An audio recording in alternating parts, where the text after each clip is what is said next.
For almost 2 weeks, they've refused to budge. Around 600 refugees and asylum seekers living in a now closed Australian prison camp on Manus Island in Papua New Guinea, without water, power, food or sanitation. Because of the dirtiness and, many people got gastro problems that got This video shows how conditions have deteriorated. But the men insist this is better than accommodation on offer in a nearby town. They say it's unsafe and fear attacks from local residents and police.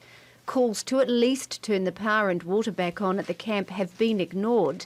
Authorities there want them gone, threatening in a written notice posted at the camp to use force to remove them if they don't leave on their own.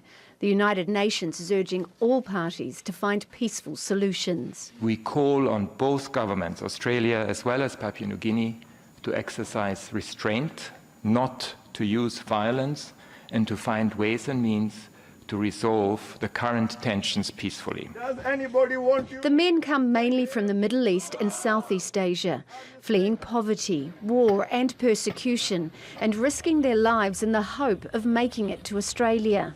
But Australia has refused to accept anyone trying to reach its shores by boat, and for 4 years has paid Papua New Guinea to house the refugees.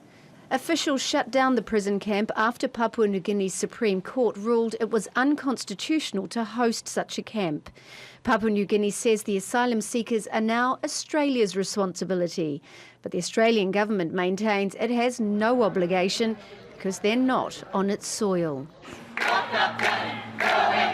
The UN has joined a chorus of criticism over Australia's response, calling on the government to move the men to safety in Australia and to end its policy of sending asylum seekers to offshore prison camps. We have reported on the very dire conditions in these centres.